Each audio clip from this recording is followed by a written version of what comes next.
Good morning students. हम वाक्य के बारे में पढ़ेंगे कि वाक्य किसे कहते हैं और वाक्य का किस प्रकार से प्रयोग किया जाता है। तो सबसे पहले आपको बता देते हैं वाक्य क्या होते हैं। वाक्य होते हैं वो शब्दों के सार्थक समूह होते हैं। शब्दों के सार्थक समूह को वाक्य कहते हैं। अब शब्दों के सार्थक समूह है किस प्रकार से होंगे, किस शब्द होंगे। वाक्य बनने के लिए दो या दो से अधिक शब्दों का प्रयोग किया जाता है। तो वो दो या दो से अधिक जो शब्द होंगे उसी को क्या कहेंगे, समूह कहेंगे। सार्थक मतलब है उन शब्दों के समूह का अर्थ निकलना आवश्यक होता है, क्योंकि जब तक हम वाक्य का अर्थ नहीं समझ पाएंगे तब तक वो वाक्य है वो पूर्ण नहीं माना जाएगा या फिर वो सार्थक वाक्य नहीं माना जाएगा। तो वाक्य का अर्थ निकालना आवश्यक होता है। तो शब्दों के सार्थक समूह को वाक्य कहते हैं। अब देखो वाक्य के बारे में बताते हैं। राम पढ़ता है, राम पढ़ता है तो इसमें कितने शब्द आए हैं। राम एक शब्द, पढ़ता दो शब्द और है तीन शब्द आए हैं। श्याम बाजार जाता है तो श्याम एक शब्द, बाजार दूसरा शब्द, जाता है तीसरा शब्द और है चौथा शब्द। तो कहने का तात्पर्य दो या दो से अधिक शब्दों का समूह होता है वो वाक्य होता है। अब सार्थक समूह की क्या आवश्यकता होती है। अब देखो आप, राम पढ़ता है, यदि हम इसमें है को नहीं लिखते हैं तो इसका कोई अर्थ नहीं रहेगा। ऐसे ही इसमें श्याम बाजार जाता है, यदि इसमें भी है को नहीं लिखा जाए तो ये वाक्य पूर्ण नहीं होगा। तो इसके लिए बताया गया है कि शब्दों का समूह होगा वो कैसा होना चाहिए, सार्थक होना चाहिए। और जब शब्दों का सार्थक समूह होगा उसी को हम क्या कहेंगे, वाक्य कहेंगे। तो शब्दों के सार्थक समूह को वाक्य कहते हैं। अब वाक्य की परिभाषा याद हो गई होगी और वाक्य क्या है वो भी समझ गए होंगे कि शब्दों के सार्थक समूह वाक्य कहते हैं, यानी दो या दो से अधिक शब्द मिलकर के क्या बनाते हैं, वाक्य बनाते हैं। अब बात आती है वाक्य के अंग की कि वाक्य कितने अंग होते हैं और कौन कौन से होते हैं। तो वाक्य के दो अंग माने जाते हैं, यानी वाक्य के दो अंग होते हैं। कौन कौन से होते हैं, एक तो होता है उद्देश्य और दूसरा होता है विधेय। ये दो अंग होते हैं वाक्य के, उद्देश्य और विधेय। उद्देश्य क्या होते हैं, जिसके संबंध में वाक्य में कहा जाता है उसे उद्देश्य कहते हैं।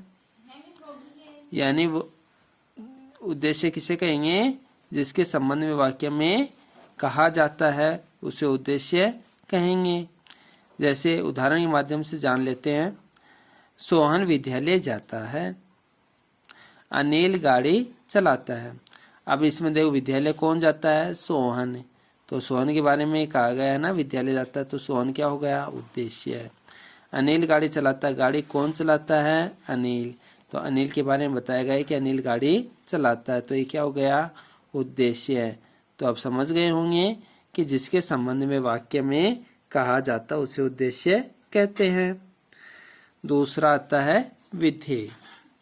विधेय क्या होता है, उद्देश्य संबंध में जो कुछ कहा जाता है उसे विधेय कहते हैं। जैसे रवि विद्यालय जाता है, तो रवि क्या करता है, विद्यालय जाता है। तो विद्यालय जाते ही क्या हो गया, विधेय। क्यों हो गया, क्योंकि उद्देश्य के संबंध में कहा जा रहा है। रवि के संबंध में कहा जा रहा है, क्या कहा जा रहा है कि रवि विद्यालय जाता है। दूसरा उदाहरण देखो, मोहित पुस्तक पढ़ता है। तो मोहित क्या करता है, पुस्तक पढ़ता है। तो मोहित क्या है, उद्देश्य है। तो उद्देश्य संबंध में क्या कहा जा रहा है, पुस्तक पढ़ता है। तो उद्देश्य संबंध में जो कुछ कहा जाता है उसे विधेय कहते हैं। तो पुस्तक पढ़ता है तो ये क्या हो गया, विधेय हो गया। तो आप समझ गए होंगे उद्देश्य और विधेय किसे कहते हैं। उद्देश्य तो वो होते हैं जिसके संबंध में वाक्य में कहा जाता है, और विधेय वो होते हैं जिसमें उद्देश्य संबंध में जो कुछ कहा जाता है उसे विधेय कहते हैं। अब हमें इन वाक्य हैं इनमें देख ले, इनमें सभी में ही वाक्य हैं, इन सभी में ही उद्देश्य और विधेय दे रखे हैं। क्योंकि वाक्य के 2 अंग माने जाते हैं। इन 2 अंगों के बिना वाक्य पूरा नहीं होगा। एक तो होगा उद्देश्य और दूसरा होगा विधेय। अब वाक्य में एक बार फिर से देख लो। सब परिभाषा आपकी याद हो गई होगी कि शब्दों के सार्थक समूह को वाक्य कहते हैं। वाक्य क्या वो समझ गए होंगे आप कि 2 या 2 से अधिक शब्द मिलकर के क्या बनाते हैं, वाक्य बनाते हैं। अब इसमें वाक्य के अंग देखो, सभी में ही उद्देश्य और विधेय मिलेंगे। राम पढ़ता है, तो राम पढ़ता है। कौन पढ़ता है? राम पढ़ता है, तो राम क्या हो गया? उद्देश्य है। राम क्या करता है? पढ़ता है, तो पढ़ता ही क्या हो गया? विधेय। दूसरा वाक्य देखो, श्याम बाजार जाता है। बाजार कौन जाता है? श्याम, तो श्याम क्या हो गया? उद्देश्य है। श्याम क्या करता है? बाजार जाता है, तो बाजार जाते ही क्या हो गया? विधेय। दूसरा देखो, सोहन विद्यालय जाता है। विद्यालय कौन जाता है? सोहन, तो सोहन क्या हो गया? उद्देश्य है। सोहन क्या करता है? विद्यालय जाता है, तो विद्यालय जाता है क्या हो गया? विधेय। अनिल गाड़ी चलाता है। गाड़ी कौन चलाता है? अनिल, तो अनिल क्या हो गया? उद्देश्य है। अनिल गाड़ी चलाता है, तो अनिल क्या करता है? गाड़ी चलाता है, गाड़ी चलाते ही क्या हो गया? विधेय। रवि विद्यालय जाता है। विद्यालय कौन जाता है? रवि, तो रवि क्या हो गया? उद्देश्य है। रवि विद्यालय जाता है, रवि क्या करता है? विद्यालय जाता है, विद्यालय जाता है क्या हो गया? विधेय। मोहित पुस्तक पढ़ता है, तो पुस्तक कौन पढ़ता है? मोहित। मोहित क्या करता है? पुस्तक पढ़ता है, तो पुस्तक पढ़ता है क्या हो गया? विधेय। तो कहने का मतलब है, आप परिभाषा के आधार पर जान गए होंगे, जिसके बारे में या जिसके संबंध में वाक्य में कहा जाता है उसे उद्देश्य कहते हैं।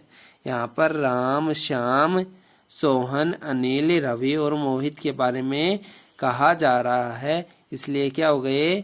उद्देश्य हो गए। और विधेय क्या होते हैं? उद्देश्य के बारे में जो कुछ कहा जाता है उसे विधेय कहते हैं। यहाँ पर राम, श्याम के बारे में कहा जा रहा है, राम के बारे में कहा जा रहा है कि वह पढ़ता है। श्याम के बारे में कहा जा रहा है वह बाजार जाता है। सोहन के बारे में कहा गया वह विद्यालय जाता है। नील के बारे में कहा गया है गाड़ी चलाता है। रवि के बारे में कहा गया विद्यालय जाता है। मोहित के बारे में कहा गया पुस्तकें पढ़ता है। तो उद्देश्य बारे में या उद्देश्य संबंध में जो कुछ कहा जाता है उसे विधेय कहते हैं।